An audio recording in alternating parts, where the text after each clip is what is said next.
Nalgonda mayor Burri Chaitanya Srinivasa Reddy గారు, Nalgonda parliament సభ్యులు యువమిత్రులు కుందూరు రఘువీరెడ్డి గారు, నా సహచర మంత్రివర్గ ఉప ముఖ్యమంత్రి గారు మిత్రులు బట్టి విక్రమార్క గారిని, సాగునీటి పారుదల శాఖ మంత్రివర్యులు మిత్రులు ఉత్తమ్ కుమార్ రెడ్డి గారిని, నల్గొండ ఇన్ఛార్జి మంత్రివర్యులు మిత్రులు అడ్లూరు లక్ష్మణ్ గారిని, శాసన మండలి చైర్పర్సన్ గుత్తా సుఖేందర్ రెడ్డి గారిని, భువనగిరి పార్లమెంట్ సభ్యులు మిత్రులు చామల కిరణ్ రెడ్డి గారిని, ప్రభుత్వ విప్ వేముల వీరేశం గారిని, మరో విప్ బీర్ల ఐలయ్య గారిని, తుంగతుర్తి శాసనసభ్యులు మందుల సామేల్ గారిని, మిర్యాలగూడ శాసనసభ్యులు లక్ష్మారెడ్డి గారిని, నాగార్జున సాగర్ శాసనసభ్యులు యువమిత్రులు కుందూరు జయవీర్ రెడ్డి గారిని, దేవరకొండ శాసనసభ్యులు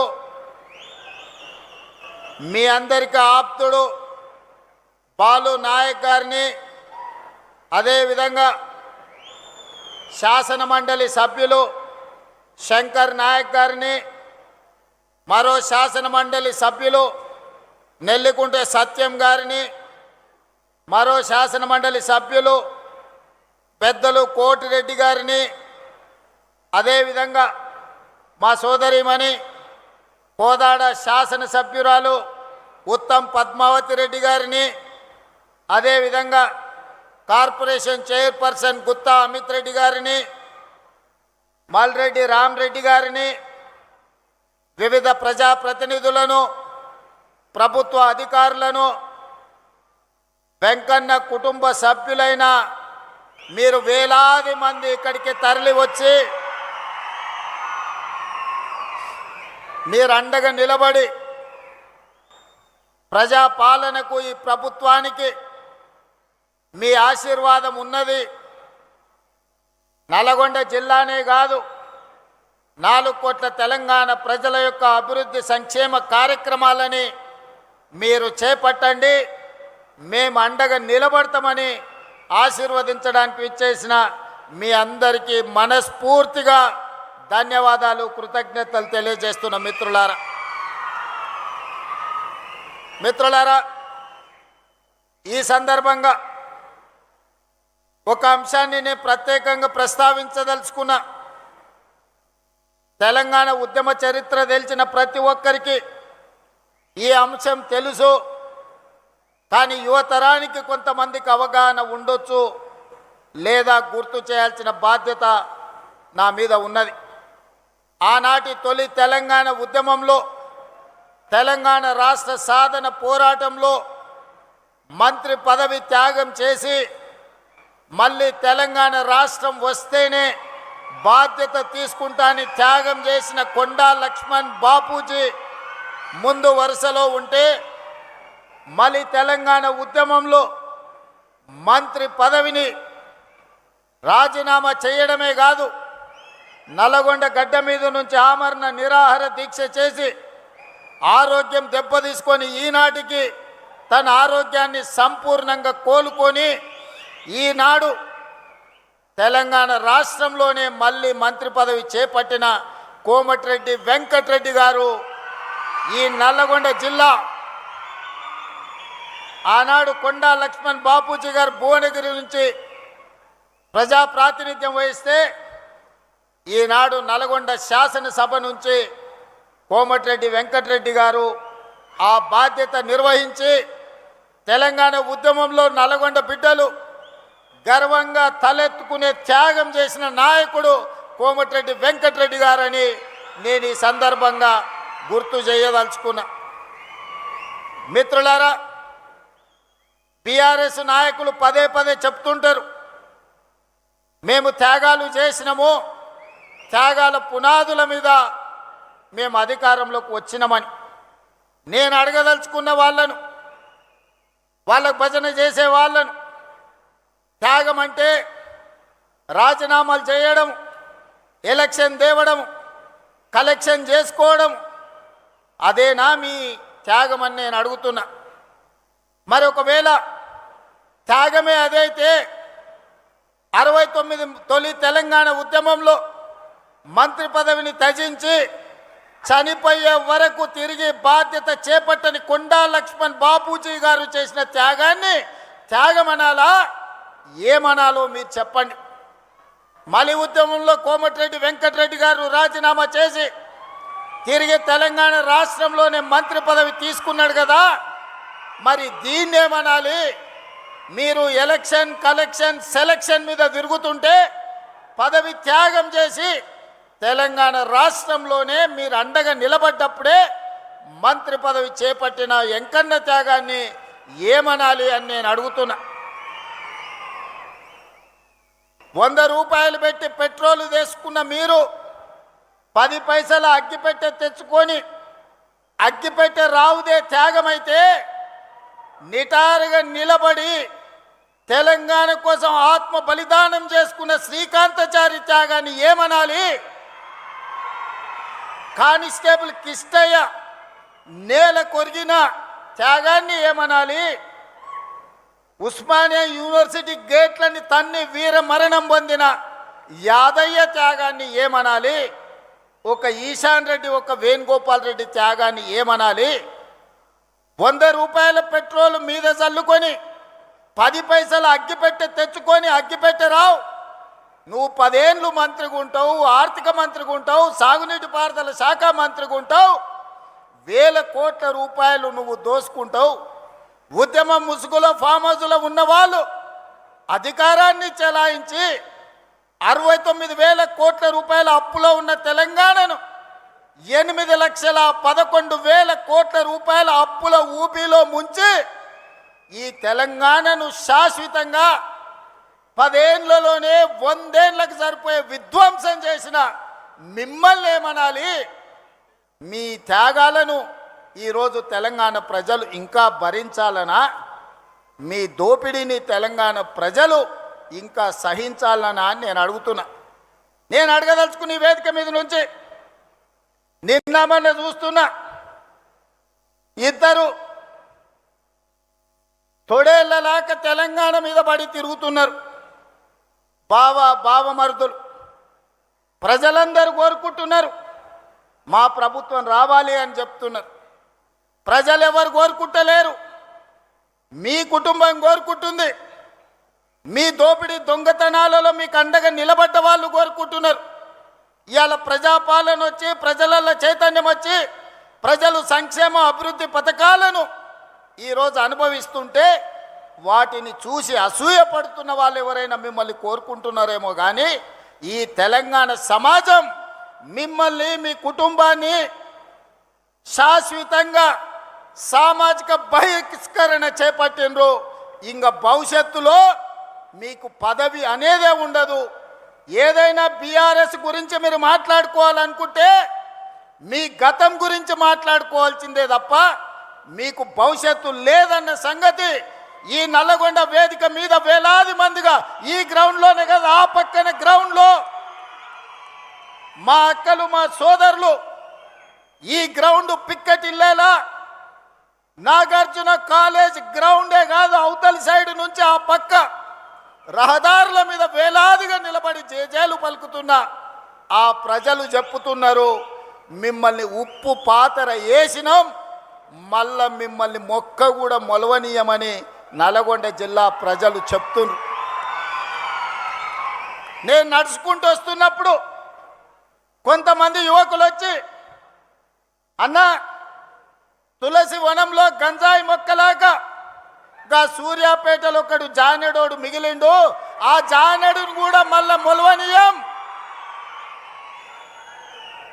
మా ఎంకన్న మీద 3 అడుగులు ఎగురుతుండు, మళ్ళసారి చూసుకుంటామని వచ్చి యువకులు సూర్యాపేట వాళ్ళు నాకు చెప్పారు. అందుకే మిత్రులారా, ఇవాళ చాలామంది మాట్లాడుతున్నారు. అధికారం కోల్పోయిన అక్కస్తో కడుపు నిండా విషం పెట్టుకొని మూసీలో ఉన్న కాలుష్యానికంటే వీళ్ళ కడుపులో ఉన్న కంపు అంతకంటే ఎక్కువైంది. కాంగ్రెస్ ఏం చేసిందని నన్ను అడుగుతున్నారు. రేవంత్ రెడ్డి 2.5 ఏళ్లలో ఏమి తెచ్చిండు అని అడుగుతున్నారు. నేను ఇవాళ సూటిగా ఈ వేదిక మీద నుంచి మీడియా మిత్రుల సమక్షంలో నేను ఒక్క మాట చెప్పదలుచుకున్నా.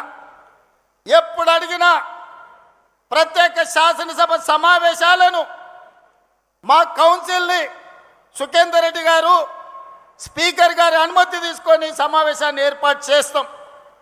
10 సంవత్సరాల బీఆర్ఎస్ పాలన, 12 సంవత్సరాల బీజేపీ పాలన, 2.5 సంవత్సరాల మా పాలన, మీ 2014-2018 ఎన్నికల మేనిఫెస్టో, బీజేపీ 14-19-24 ఎన్నికల మేనిఫెస్టో మీద ప్రత్యేక సమావేశాలలో చర్చ చేద్దాం. మీరు సిద్ధంగా ఉన్నారా? మీరు లెటరు రాయండి స్పీకర్ గారికి, కౌన్సిల్ చైర్మన్ గారికి. ప్రభుత్వం తరఫున నేను విజ్ఞప్తి చేసి మీరు అడిగినన్ని రోజులు సభ సమావేశాలను నిర్వహిస్తా. అక్కడే తేల్చుదాం ఎవరు ఏం చేసిండ్రో తెలంగాణ కోసం. తెలంగాణ రాష్ట్ర ఏర్పాటు నుంచి తెలంగాణ రాష్ట్ర కోసం చేసుకున్న ఆత్మ బలిదానాల వరకు ఏ విషయమైనా ప్రత్యేకంగా చర్చ చేద్దామని నేను ఈ సందర్భంగా సవాలు విసురుతున్నా. ఇవాళ 10 ఏళ్లలో మీరు, నేను మా అక్కలు మా ఆడబిడ్డలు ఈడు ఉన్నారు, పాలపిట్టలు ఎక్కువ ఉన్నారు. మా అక్కలందరూ ఈడ కళ్ళకు కనిపిస్తారు మంచిగా. వస్తుంటే ఆడ కూడా వేలాది మంది మా ఆడబిడ్డలు పాలపిట్ట చీర కట్టుకొని వస్తే పండుగ పూట నేను పెట్టిన చీర సారెలాగా భావించి మా అక్కలందరూ మా సోదరుడు వస్తున్నాడు, కలవాలే, చూడాలే, మా సోదరుడికి అండగా నిలబడాలి అని మా అక్కలు ఈడు వచ్చిండ్రు. ఇవాళ మా అక్కల సాక్షిగా నేను అడగదలుచుకున్నా. 5 సంవత్సరాలు నీ మంత్రివర్గంలో ఒక ఆడబిడ్డకు కూడా మంత్రి ఇవ్వలేదు కదా, మా అక్కలు మర్చిపోయినరని అనుకుంటున్నారా? ఆనాడు పేదవాడి గుర్తింపే రేషన్ కార్డు. 10 ఏళ్లల్లో పేదవాళ్లకు రేషన్ కార్డులు మీరు ఇవ్వకపోతే ఉత్తమ్ కుమార్ రెడ్డి గారు పౌర సరఫరాల శాఖ మంత్రిగా బాధ్యత తీసుకున్న తర్వాత లక్షలాది తెలంగాణలో ఉండే పేదవాళ్లకు రేషన్ కార్డులు ఇచ్చిన మాట వాస్తవం కదా? మా అక్కలకు తెలియదా? ఈడున్న పాత్రికేయ మిత్రులకు ఈ వార్త రాలేదా? పేదలకు ఆనాడు దొడ్డు బియ్యం ఇస్తే ఆ దొడ్డు బియ్యం బర్లకు దానబెట్టే పరిస్థితి. ఎప్పుడన్నా సంటి పిల్లలకు బుక్కెడు బువ్వ మా అక్కలు వండి పెట్టిరు ఆ దొడ్డు బియ్యం అని నేను అడుగుతున్నా. అందుకే మేము ఆలోచన చేసి మా ఉప ముఖ్యమంత్రి గారితో మాట్లాడి ఆర్థికంగా కొంత భారమైనా పేదవాడి కడుపు నింపితే వాళ్ళు సంతోషంతో ఇచ్చే ఆశీర్వాదం 1000 ఏళ్ళు మనకు అండగా నిలబడుతుంది, చరిత్రలో మనం నిలిచిపోతామని మాట్లాడి సంవత్సరానికి 16,000 కోట్ల రూపాయలతోని 3,28,00,000 పేదలకు 6 కిలోల చొప్పున ఇవాళ సన్న బియ్యం ఇస్తున్న మాట వాస్తవం కాదా? మా అక్కలు ఇక్కడ ఉన్నారు కదా, వాళ్ళు వండి సంటి పిల్లలకు బుక్కెడు పువ్వ సన్న బియ్యం పెడుతున్న మాట వాస్తవం కాదా? ఇవాళ ఫామ్ హౌస్లో వండుకున్న కేసీఆర్ ఏ సన్న బియ్యం తింటుండో, జన్వాడలో ఉన్న ఆయన కొడుకు ఏ సన్న బియ్యం తింటుండో, మా తండాలలో గూడాలలో ఉన్న మా దళితులు, మా ఆదివాసులు, మా లంబాడి సోదరులు ఆ సన్న బియ్యంతో ఇవాళ బుక్కెడు బువ్వ తింటురు కదా. ఒకవేళ ఏదైనా వాళ్ళ తండ్రి కొడుకులకు అనుమానం ఉంటే మా శంకర్ నాయక్ ఈయనే ఉన్నాడు చెప్తా, ఓ తండాల పోయి ఏదైనా గుడిసెల వాళ్ళ మా లంబాడి సోదరుల దగ్గర బువ్వ తిని వస్తే తెలుస్తుంది సన్న బియ్యం. ఇదేనా? రేషన్ కార్డే కాదు, సన్న బియ్యమే కాదు, పేదవాడి ఆత్మ గౌరవమే ఇందిరమ్మ ఇల్లు. ఈనాడు 4.5 లక్షల ఇందిరమ్మ ఇల్లు పేదవాళ్ళకిచ్చి ప్రతి నియోజకవర్గంలో 3,500 ఇల్లు వచ్చిన వాడికి 5 లక్షల రూపాయలు ఉచితంగా ఇస్తే ఈనాడు పేదలు ఇల్లు కట్టుకుంటుంటే మీ కళ్ళు గుట్టి ఈరోజు మీ కడుపంతా మసిమసి అవుతుంది. మీరు 1000 ఎకరాలలో గజ్వేల్లో ఫామ్ హౌస్ కట్టుకోవచ్చు, 100 ఎకరాలలో కొడుకు జన్వాడలో ఫామ్ హౌస్ కట్టుకోవచ్చు, అల్లుడు మొయినాబాద్లో 50 ఎకరాల ఫామ్ హౌస్ కట్టుకోవచ్చు. శంకర్పల్లిల బిడ్డ 25 ఎకరాల ఫామ్ హౌస్ కట్టుకోవచ్చు. మీరు మాత్రం ఎకరాల కొద్దీ 100 కోట్లు పెట్టి ఫామ్ హౌజులు కట్టుకోవచ్చు. ఈ పేదోడికి 5 లక్షల రూపాయలు ఇందిరమ్మ ఇల్లు ఇస్తే మీ కడుపు మంట ఏందని నేను అడుగుతున్నా. నిజంగానే మీరు ఆనాడు ధనిక రాష్ట్రం ఉన్నప్పుడు పేదోళ్ళకి ఇల్లు ఇచ్చుంటే సంవత్సరానికి 2 లక్షల ఇండ్లు కట్టినా 10 ఏళ్లలో 20 లక్షల పేదోళ్ళు ఇంటి వాళ్ళు అయ్యేటోళ్ళు, ఆత్మగౌరవంతో బతికేటోళ్ళు. ఒక్క రోజైనా పేదోడికి ఇల్లు ఇవ్వాలన్న సోయి మీకు ఉన్నదా? మీ భవంతులు, మీ బంగళాలు, మీ గడీలు, మీ ఫామ్ హౌజుల గురించే మీరు కలలు కన్నారు తప్ప పేదోడి కలల సాకారం ఇందిరమ్మ ఇల్లు ఇవ్వాలని ఎన్నడన్నా తండ్రి కొడుకు అల్లుడికి ఆలోచన వచ్చిందా? ఆ పేదవాడి ఇంట్లో రైతులకు 24 గంటల ఉచిత కరెంట్ ఇస్తే భూమి ఉన్నోళ్ళకే లాభం. మరి భూమి లేని నిరుపేదలు మున్సిపాలిటీలలో, పట్టణాలలో, హైదరాబాదు నగరంలో జీవించే పేదలకు ఏం ప్రయోజనమని పాదయాత్రలో అడిగితే 200 యూనిట్లు ఉచితంగా ఇవ్వాల. పేదోళ్ళ ఇళ్ళల్లో కరెంటు వెలుగుతలేదా? వాళ్ళ కళ్ళల్లో ఆనందం మీకు కనిపిస్తలేదా అని నేను అడుగుతున్నా. వంట వండడానికి 500 రూపాయలకే ఈరోజు సిలిండర్ ఇస్తుంటే మా అక్కలు సంతోషపడతలేరా అని నేను అడుగుతున్నా. అదే కాదు, రైతులకు రైతు రుణమాఫీ, రైతు భరోసా, రైతు పెట్టుబడి సహాయము, ఈరోజు రైతులకు ఇచ్చిన బోనసు లెక్క కడితే 1,56,000 కోట్లు ఈ 30 నెలల రైతుల కోసం ఖర్చు పెట్టిన ప్రభుత్వం మా ప్రభుత్వం. వ్యవసాయం దండుగా కాదు, వ్యవసాయాన్ని పండుగ చేస్తాం, రైతుల కళ్ళల్లో ఆనందం చూస్తాం. ఇంతకుముందే మిత్రులు ఉత్తమ్ కుమార్ రెడ్డి గారు చెప్పారు, దేశంలోనే తెలంగాణ నెంబరు వరి ధాన్యం పండిస్తే అందులో నల్గొండ మొదటి స్థానంలో ఉందని ఇప్పుడే మా సోదరుడు చెప్పిండు. ఇది మా నిబద్ధత, ఇది మా రికార్డ్. ఈనాడు రైతుల కోసం మేము చెయ్యంది ఏమైనా ఉందా? కేంద్ర ప్రభుత్వం ఎన్నిసార్లు తిప్పినా నేను, తుమ్మల గారు, అదేవిధంగా ఉత్తమ్ గారు పోయి యూరియా తెచ్చి ఈరోజు రైతుల కష్టాలు తీర్చే ప్రయత్నం చేసి, వానలు వచ్చినా ఇక్కడ కార్మికులు వలస బీహార్కు పోయినా, బెంగాల్కు పోయినా వరి కొనుగోలులో నానా తిప్పలు పడి 80 లక్షల మెట్రిక్ టన్నులు ఇవాళ వరి ధాన్యాన్ని సేకరించి దేశంలోనే రికార్డు ఈరోజు సృష్టించినాం. కాళేశ్వరం నుంచి చుక్క నీరు రాకపోయినా ఒక్క సంవత్సరంలో 2,88,000 మెట్రిక్ టన్నుల వరి ధాన్యాన్ని ఉత్పత్తి చేసి దేశంలోనే నెంబర్ 1గా తెలంగాణ రాష్ట్రాన్ని ఇవాళ మేము నిలబెట్టినాం కదా. మరి కాళేశ్వరం కట్టి 1,00,000 కోట్లు ఖర్చు పెడితే 3 ఏళ్లలోనే కట్టుడు కూలుడు 1,00,000 కోట్లు గోదావరిలో కొట్టుకుపోవుడు అయిపోయింది. అది ఇవాళ కాళేశ్వరం కాదు, కూలేశ్వరం అయిపోయింది. ఆ ఎల్ల గొప్పలు చెప్పుకున్నారు. హరీష్ రావు కాదు ఆయన పేరు, కాళేశ్వరరావు అని ఆనాటి గవర్నరు మోసం చేసి ఆయన కళ్ళ గంతలు కట్టి హరీష్ రావు మరి కాళేశ్వరరావు అని పిలిపించుకున్నాడు. మళ్ళీ కూలిపోతే అటు దిక్కు మళ్ళీ చూస్తలేరు. అందుకే మిత్రులారా, ఇవాళ ఇదే కాదు, విద్యాశాఖ గవర్నమెంట్ బడికి, గవర్నమెంట్ దవాఖానకు పోవాలంటే ఆనాడు పేదలు భయపడేటోళ్ళు, పిల్లలకు చదువు రాదని, పేదోళ్ళ ప్రాణం సర్కారు దవాఖానకు పోతే నిలబడదని.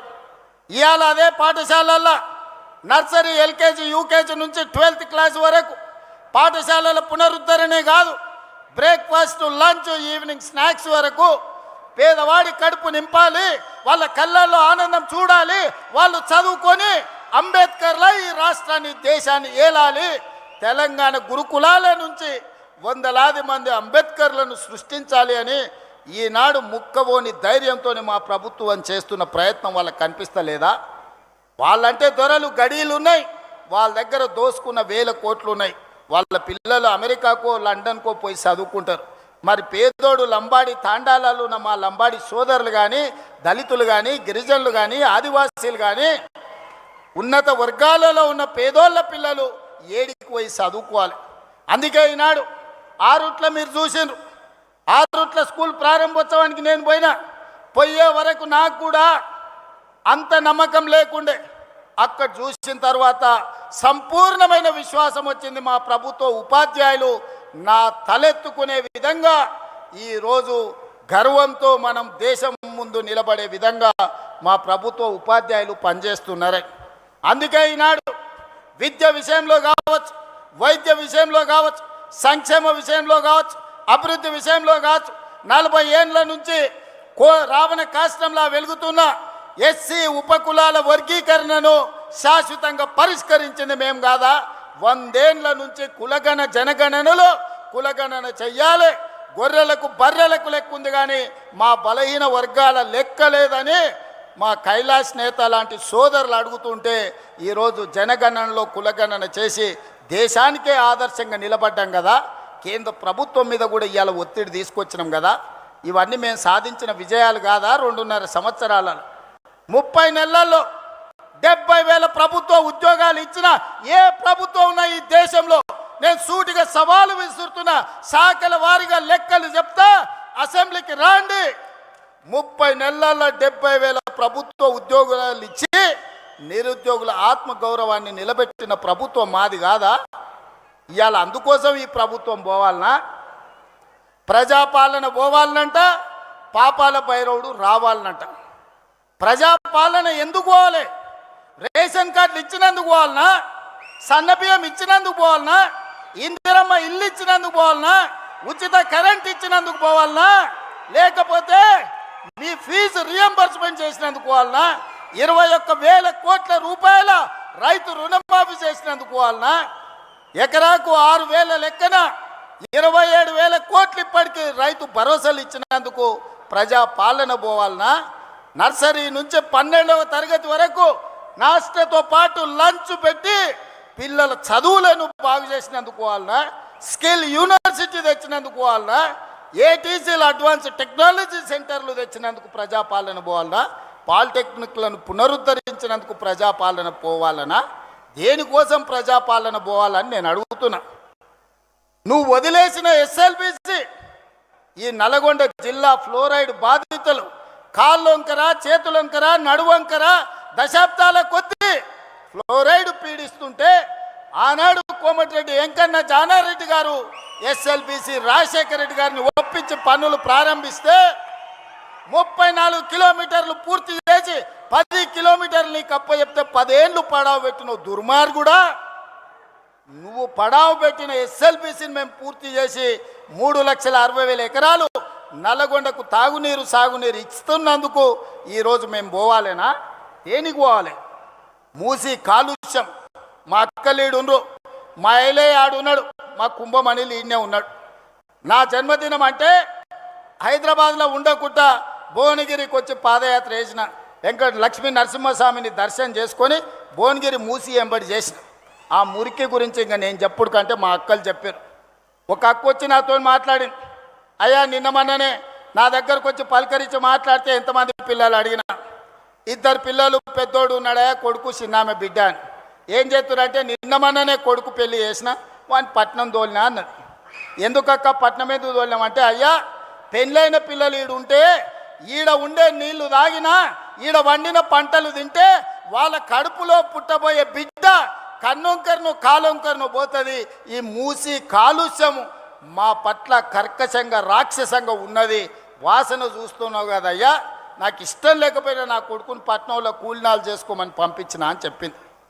అంటే ఇవాళ మూసి కాలుష్యంతో అటు ఇబ్రాహీంపట్నం కావచ్చు, భువనగిరి కావచ్చు, కొత్త మునుగోడు కావచ్చు, నల్గొండ ఆ దారి మొత్తము ఇవాళ మీ పరిస్థితులు ఎంత దారుణంగా ఉన్నాయో. మరి మూసి ప్రక్షాళన చేస్తున్నందుకు ఇవాళ దిగిపోవాలనా? దేనికోసం దిగిపోవాలని నేను అడుగుతున్నా.